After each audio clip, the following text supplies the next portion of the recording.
Anderson, and this is Bookathon. Hello, Hey, Mr. yeah. Steinbeck. Hello, I'm the author of My Sin Men. I would like you to explain the plot map of this book. Well, alright, so here, coincidentally I have one of these. Alright, so the basic plot map has a few different parts. There's the exposition, which is just when all the characters are introduced and the setting is introduced, precursor to the story.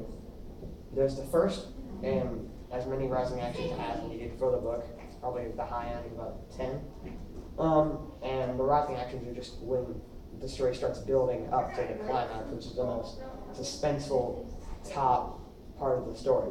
Very interesting part, keep you on the edge of your seat.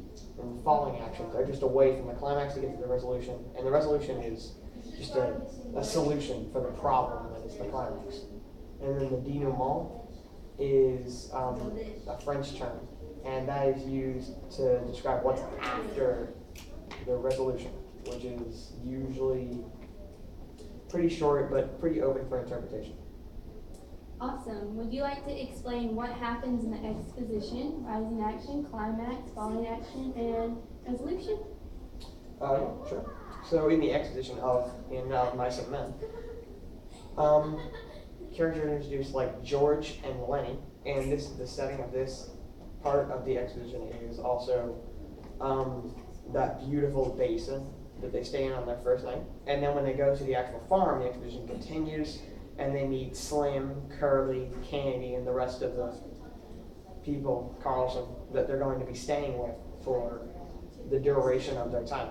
And the first rising action is really when the story starts building up to that big climactic part. And the first rising action is when they make a deal with Candy to save up money together to buy that beautiful piece of land that they all want. And just look at them, they're much faster because Candy has already been saving, and he has $350 he can put towards his savings to buy the property.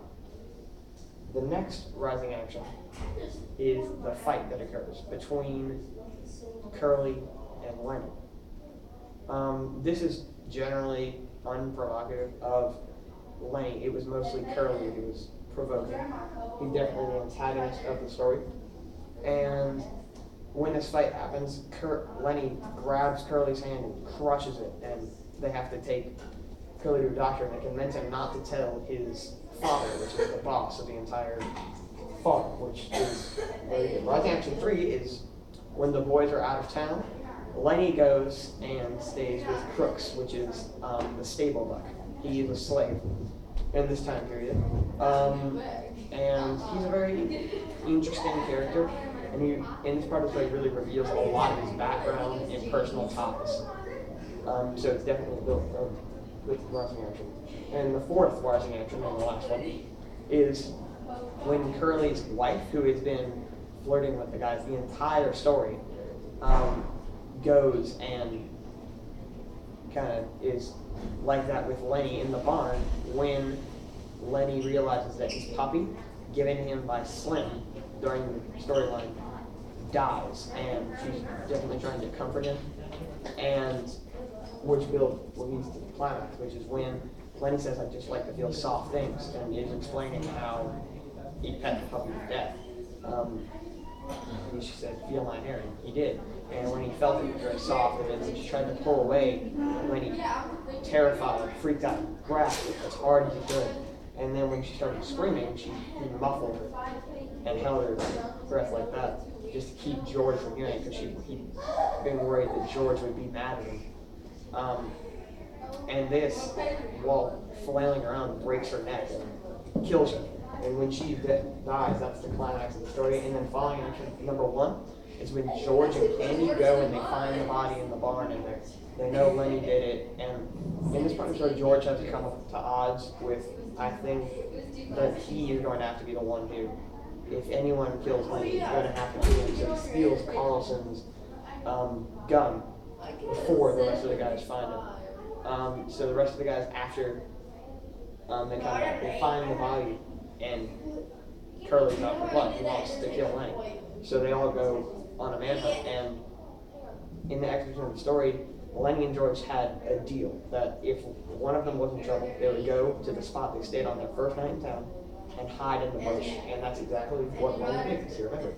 In Falling Action 2, while Lenny is there, he's sitting by the lake or the river, and he talks to a hallucination of his old Aunt Claire, and this conversation to Lenny is like Aunt Claire telling him that he's a burden to George, and this really makes him feel bad about it.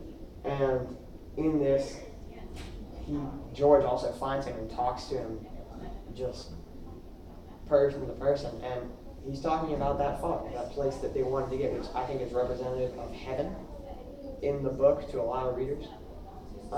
And in the resolution, George takes Carlson's liver and he kills Lenny, which begins the denouement. And the denouement is when he tosses the gun and claims that Lenny stole it, like he did when he stole it. He claimed Lenny stole it, and claimed that he took the gun and shot Lenny with it. And the denouement is also when Slim asks him to go get a drink with him, and it's really kind of an I'm sorry kind of thing. That's what I meant when I wrote it. It's more of a, just like a cadence jar, I guess. And it's I'm really proud of that book. But yeah, that's the plot for it. Well, thank you, Mr. Steinbeck. I'm sure the audience would love to read Of Mice and Men. Thank you. Are you kidding me? Ah, crap.